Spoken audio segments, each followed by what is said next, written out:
As I'll say later in this video, I was largely inspired to make this video due to a large amount of allegations in the competitive Super Smash Bros. Community and fan reactions towards them. I will be including some footage from top Smash players in this video that at the time of recording and editing do not have any allegations against them. Let's talk, because I know what you're thinking. The title right now seems absurd. I'm really excited to keep playing him, and I hope I can show you. Really well balanced. I think Should get to you. Normally I'll make a video essay about something I think I know a decent amount about or is largely opinionated. This is not that type of video. This is more serious than JoJo's Bizarre Adventure's story structure or Promare's visual style. This is about parasocial relationships and my journey to really understand what they are and why they occur. My name is Kimada Kinpa, and celebrity and online personalities are not your friends.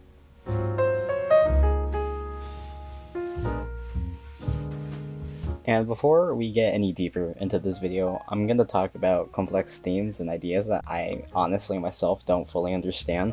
I'm not going to try to pretend that I know everything about the concept of parasocial relationships and interactions. I'm just telling you guys what I found in my research. If you want a full comprehensive analysis of parasocial relationships, you should read the scholarly articles about them. I did not, because you have to pay quite a bit to see a few of these. And making this video would have cost me well over $100 just to do the research, and considering I don't make anything off of these, it's not really an investment I'm willing to take. Anyway, on with the rest of the video. What really got me interested in this topic was something that happened only a few days before I started to do the research for and writing the script for this video. For those who don't know, I'm pretty invested in the competitive scene of the video game Super Smash Bros. I have my favorite characters, favorite players, and favorite sets that I'll go back to watch ever so often.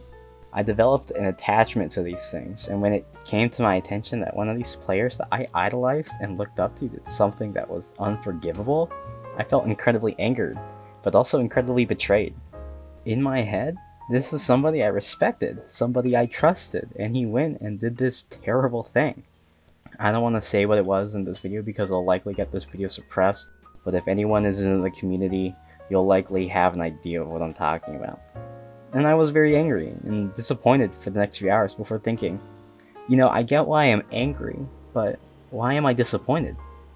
Why do I feel betrayed? Realistically, I didn't know this person. I never played a game with him, I never shook his hand, I never even met him face to face. But I had this expectation of him. I, on some level, thought that I knew him, which in my mind is kind of insane. My only interaction with him was watching him play on my phone screen in between classes on campus.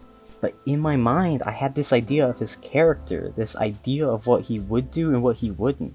This guy doesn't even know I exist, so why do I feel like I knew him? Why did I feel like I had some kind of personal connection with him? Well, I was experiencing what's called a parasocial relationship.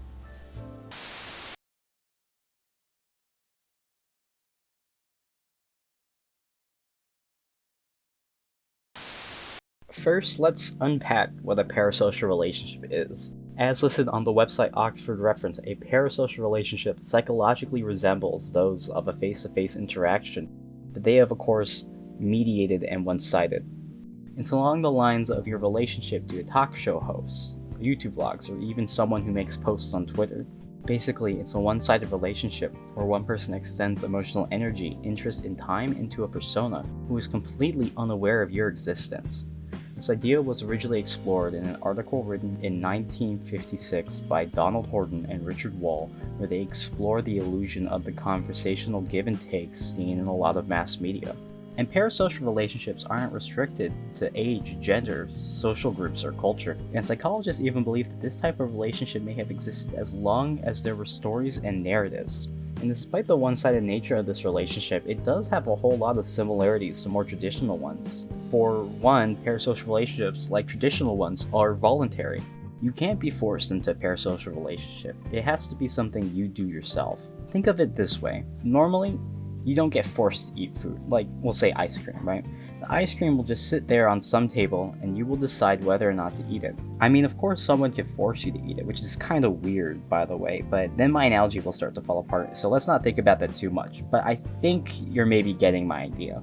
The only way for a parasocial relationship to form is for you, an audience member of a type of media, to allow it to happen. In addition to this, your social attraction will influence the relationship. If the on-screen persona relates to people that you are drawn towards in real life, you will be more likely to be drawn towards that persona. And once the relationship is formed, it'll provide you companionship. There are a lot of feelings that are expressed in this one-sided friendship that are expressed in traditional personal relationships: affection, gratitude, longing, encouragement, and loyalty. And similarities don't end there. Parasocial relationships have to be maintained, just like face-to-face ones. Though instead of in-person meetups or calls, the parasocial relationship is maintained through events like viewing social media posts or videos of said persona. Parasocial relationships also vary in type, just like traditional relationships. They can be romantic, they could be friendly, and they could be about mentorship. And if it's a long-term bond that you share with this media figure, it can become either positive or negative. Maybe this person is your close friend and they just get you. Or maybe you're bitter rivals and hate each other's guts. The similarities are honestly something I find to be a bit uncanny. We as an audience can develop a sense of intimacy and friendship with media figures. We often can feel like they know us and understand us, and vice versa. And the nature and intimacy of a parasocial relationship is also matured as technology has advanced.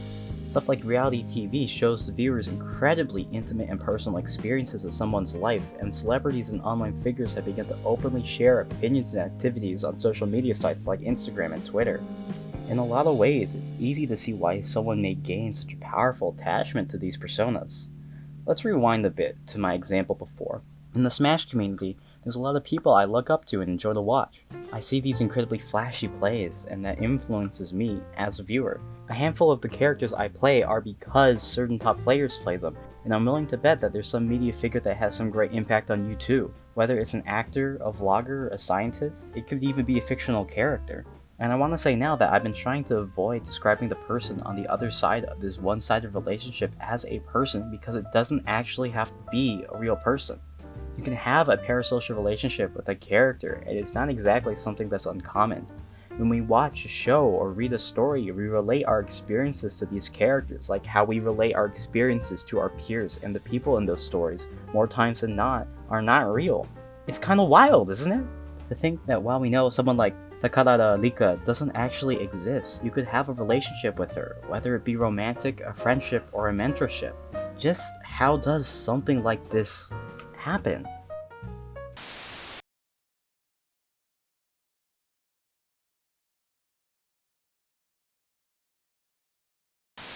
Well, the way a parasocial relationship is formed seems to be very simple, through parasocial interactions. Parasocial interactions is where there is an imagined interaction between a media figure during a discrete viewing situation.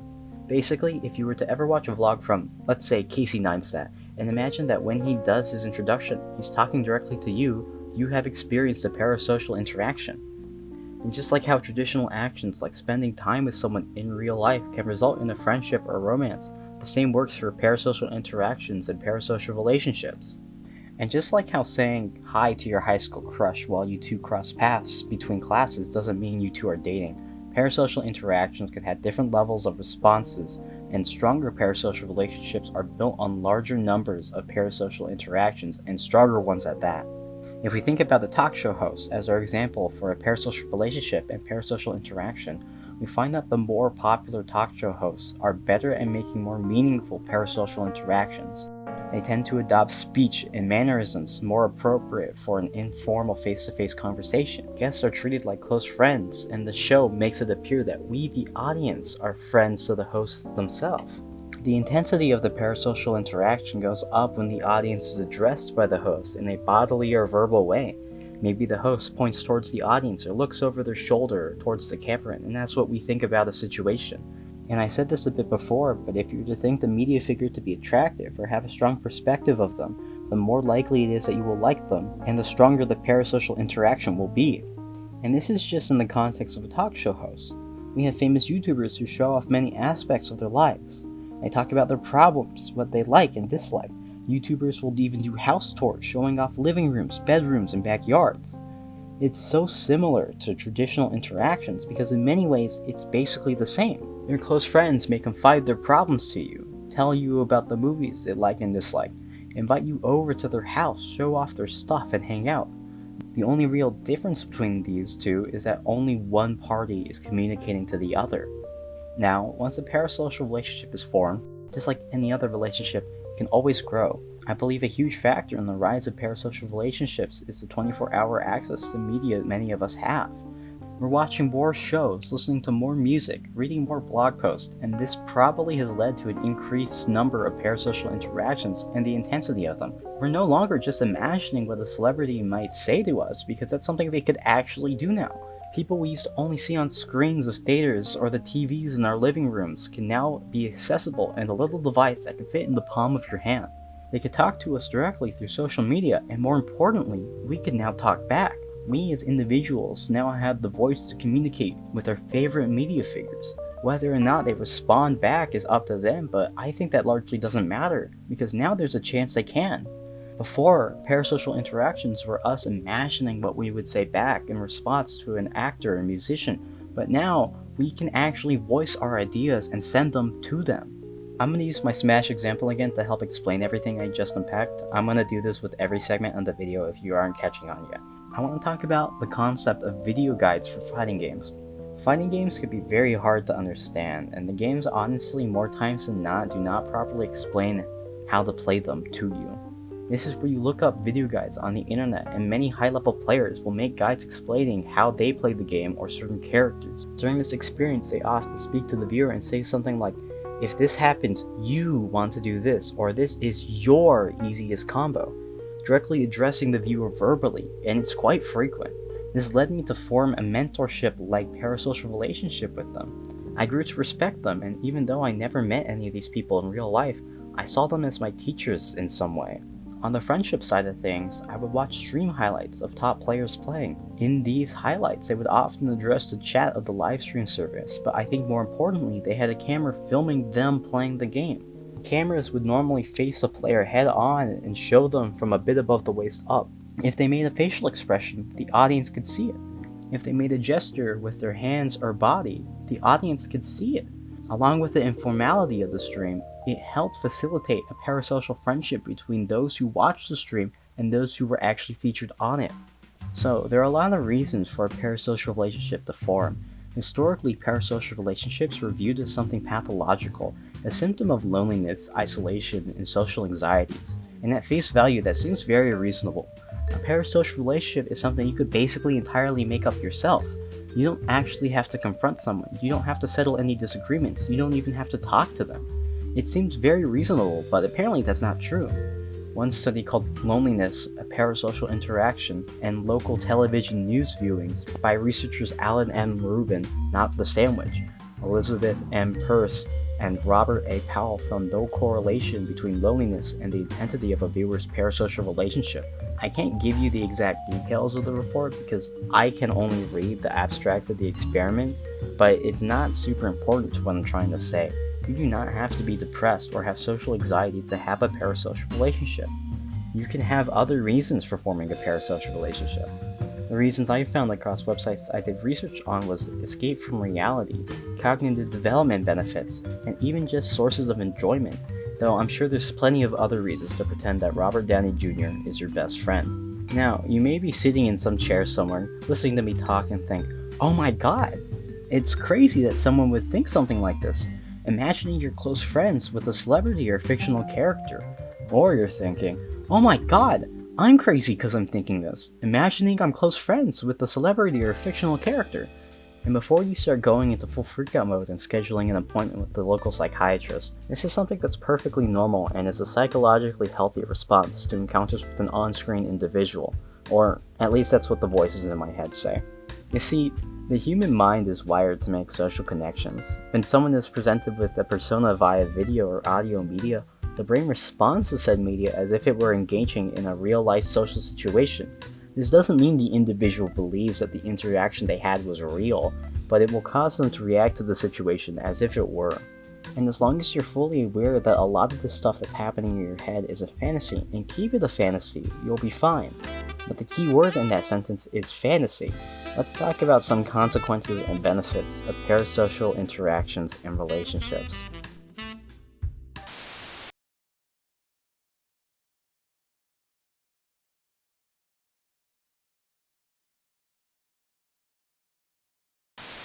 The title of this section is very ominous, and I'm going to get to it soon, but first I want to talk about the benefits of a parasocial relationship. I want to be clear that currently a lot of clinicians, this word up here, believe that parasocial relationships can actually broaden one's social network rather than restrict it. It's good for people because of the support that viewers can gain from having a parasocial connection with a celebrity or internet personality.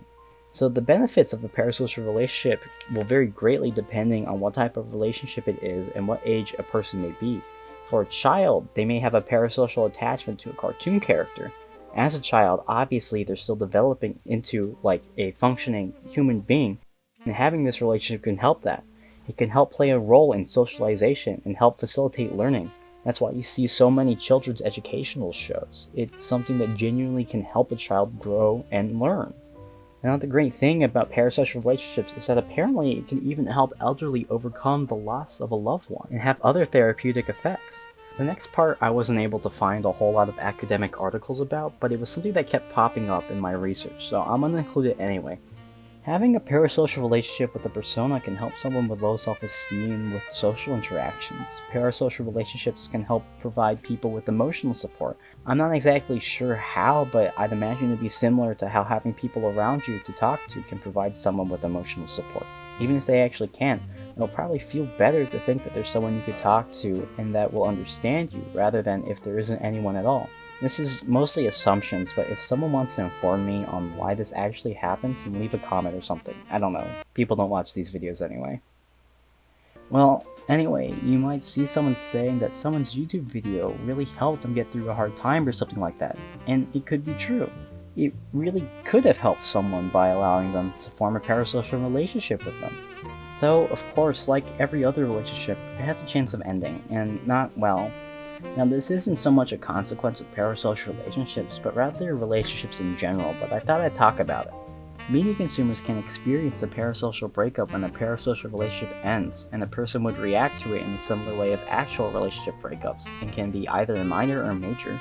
Maybe a consumer could just stop consuming media from a certain persona. Not a big deal. It's kind of like how you just kind of stop talking to a friend one day, whether it be because of lack of interest from both parties, or an inability to interact. Then again, it could be very major as well. Maybe a content creator did something you don't agree with. At the time of making this video, there's a lot of things coming to light that Smash community figureheads have done.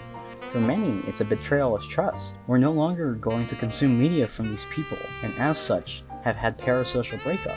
This is the source of my sense of betrayal I mentioned at the beginning of this video, the parasocial relationship that inspired me to make this video.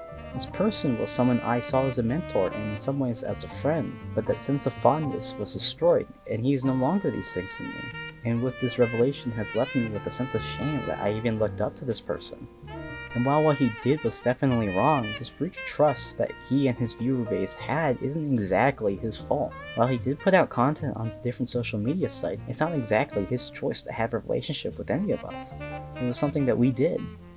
This feeling of betrayal is kind of our fault for putting our trust in him to begin with. Somebody many of us didn't even know. Now I'm going to talk about the darker side of parasocial relationships, ones that are actually pretty bad. As stated before, parasocial relationships on their own aren't a problem, they're largely harmless. But if it were to become extreme is where we start getting issues. Let me introduce a new concept in this essay, celebrity worship syndrome. Celebrity worship syndrome is an obsessive addictive disorder where an individual becomes overly involved with the details of a celebrity's personal and professional life. We can also expand this definition to online personas and personalities. This comes in a handful of different flavors, all with varying amounts of yikes. There's simple obsessionality, which basically comes down to stalking and is normally derived from an inability to have successful personal relationships, social awkwardness, feelings of powerlessness, sense of insecurity, and very low self-esteem. There's a spicier version of this, which is love obsessionality, where the stalker has romantic feelings towards a person they have no personal relation to. Then there's the even spicier version of that, where the stalker believes the victim loves them. Now, I don't think I have to talk about why stalking is wrong, so I'm going to continue on with the other versions, and some speculation and dangers of it that I personally see. Of all versions of celebrity worship syndrome, the most tame is probably entertainment social worship. Basically, it's a level of admiration that is linked to an ability to capture the attention of fans and seems to normally manifest as obsessively following celebrities on social media platforms. Not necessarily bad, but pretty sus. The problems really start to show as you go higher on the list of different manifestations of the syndrome. Intense personal worship is an intermediate level of obsession where maybe someone may say that their favorite celebrity is their soulmate. Very concerning, pretty bad. Then on top of that, there's borderline pathological, where someone may spend large amounts of money on an item that the victim of their obsession used or touched. Extremely concerning, very bad. And on this scale is where I believe a lot of stans lie. Now, I'm not going to throw all of stan culture under the bus. Actually, I kinda am.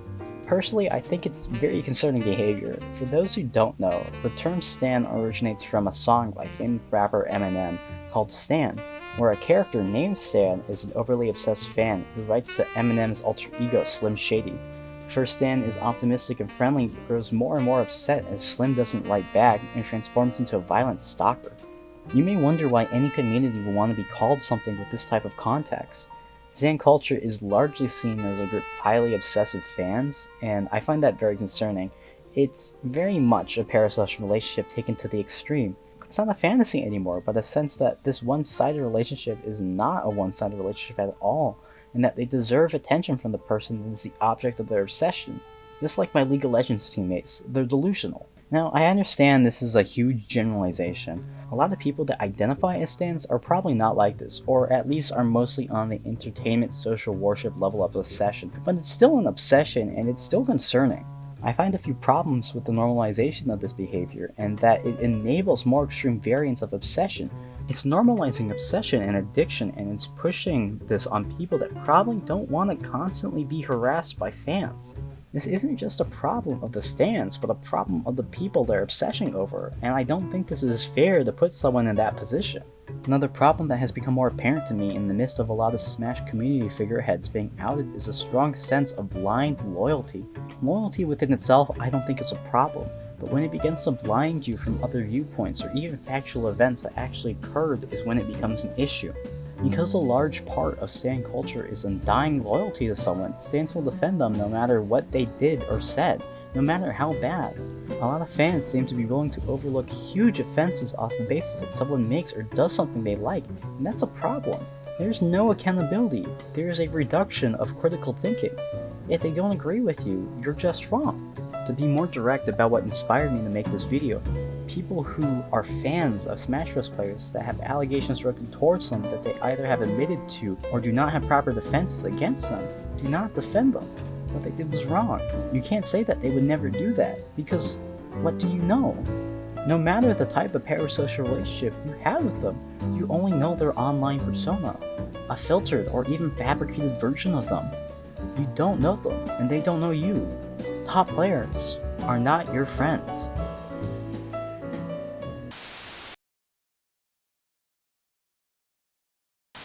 I think there's a decent amount of stigma around, or lack of understanding, of parasocial relationships. I basically only see them being talked about in a negative fashion, and can kinda understand why. The only times I see it get talked about is when someone largely liked has to go, for one reason or another, and people try to defend them when they don't even really know who these people are. Parasocial relationships aren't this cut and dry, and they aren't bad at all. They often are quite positive. I mean, you the viewer and I may be having a parasocial interaction right now. I'm talking to you. Well, I'm not really talking to you, I'm reading a script, but I think you get the idea, and you're listening. And maybe in your head, you're talking back to me. A real one-sided conversation.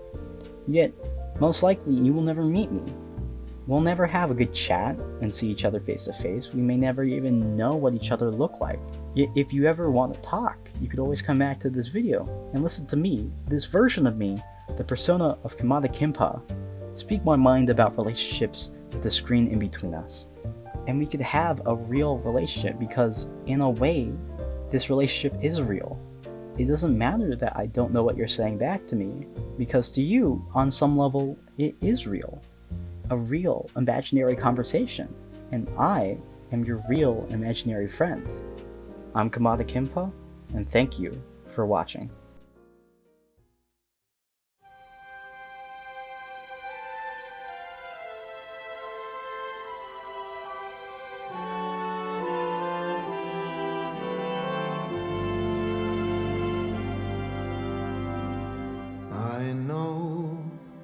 I know I've let you down.